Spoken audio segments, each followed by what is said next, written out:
প্রিয় দর্শক, আসসালামু আলাইকুম। বিগত আওয়ামী রেজিমের পর ডক্টর মোহাম্মদ ইউনূসের নেতৃত্বে বর্তমান অন্তর্বর্তীকালীন সরকার গঠিত হওয়ার পর বাংলাদেশের মানুষ অনেক বড় আশা করেছিল।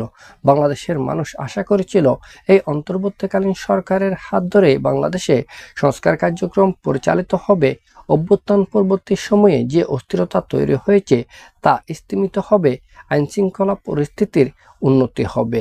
এছাড়াও বাংলাদেশে একটি অবাধ, সুষ্ঠু, নিরপেক্ষ, অংশগ্রহণমূলক নির্বাচনের আয়োজন হবে, যে নির্বাচনের মাধ্যমে রাজনৈতিক সরকারের নিকট ক্ষমতা হস্তান্তরিত হবে।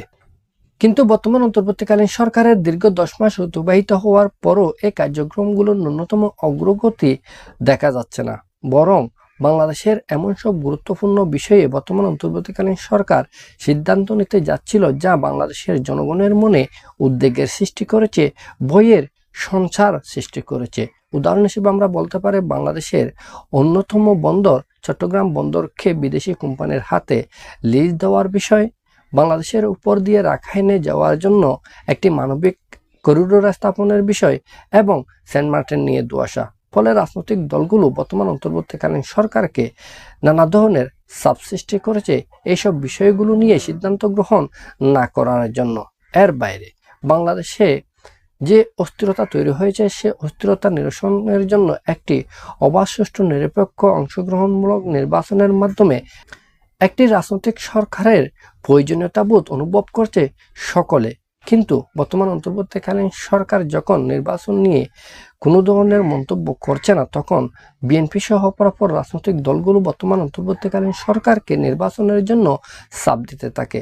শেষমেশ আমরা দেখেছি লন্ডনে বিএনপির ভারপ্রাপ্ত চেয়ারম্যান জনাব তারেক রহমান এবং বর্তমান অন্তর্বর্তীকালীন সরকারের প্রধান উপদেষ্টা ডক্টর মোহাম্মদ ইউনূসের নেতৃত্বে যে বৈঠক অনুষ্ঠিত হয়েছে, সেখানে নির্বাচন নিয়ে একটি সমঝোতা হয়েছে, যে সমঝোতায় বাংলাদেশের অপরাপর রাজনৈতিক দলগুলোর ঐকমত্য রয়েছে বলে আমরা সকলে মনে করি। আর তা হচ্ছে আগামী ফেব্রুয়ারি মাসে বাংলাদেশে একটি অবাধ, সুষ্ঠু, নিরপেক্ষ, অংশগ্রহণমূলক নির্বাচন হবে।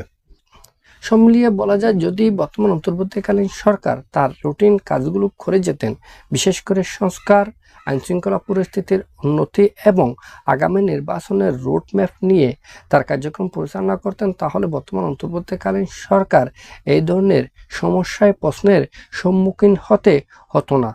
যেহেতু তারা তাদের রুটিন কাজ না করে বরং তারা বন্দর ইজারা দেওয়ার বিষয়ে, মানবিক করিডোর স্থাপনের বিষয়ে, সেন্ট মার্টিন নিয়ে দুয়াশা তৈরি করেছে, তখনই তাদের নিয়ে নানা ধরনের প্রশ্নের উদ্রেক সৃষ্টি হয়েছে। আর তাই আমাদের সকলের প্রত্যাশা হচ্ছে এই ধরনের সমস্যাগুলো নিরসনের জন্য একটি অবাধ, সুষ্ঠু, নিরপেক্ষ, অংশগ্রহণমূলক নির্বাচনের মাধ্যমে একটি রাজনৈতিক সরকারের নিকট বর্তমান অন্তর্বর্তীকালীন সরকার ক্ষমতা হস্তান্তর করবে। আর এই বন্দর ইজারা দেওয়ার বিষয় এবং বাংলাদেশের উপর দিয়ে মানবিক করিডোর স্থাপন এবং সেন্ট মার্টিন বিষয়ে সিদ্ধান্ত গৃহীত হবে বাংলাদেশের সংসদে, যেখানে ঘন্টার পর ঘন্টা আলোচনা হবে, যেখানে ঘন্টার পর ঘন্টা তর্ক বিতর্ক হবে। শেষমেশ যেটি বাংলাদেশের জন্য, বাংলাদেশের জনগণের জন্য ভালো হবে, যেটি বাংলাদেশের স্বাধীনতা, সার্বভৌমত্বের জন্য হুমকি তৈরি করবে না, সে বিষয়গুলো নিয়েই সংসদ থেকে সিদ্ধান্ত গৃহীত হবে। আমাদের পরবর্তী ভিডিও পাওয়ার জন্য আমাদের এই চ্যানেলটি সাবস্ক্রাইব করবেন। সবাইকে ধন্যবাদ। আসসালামু আলাইকুম।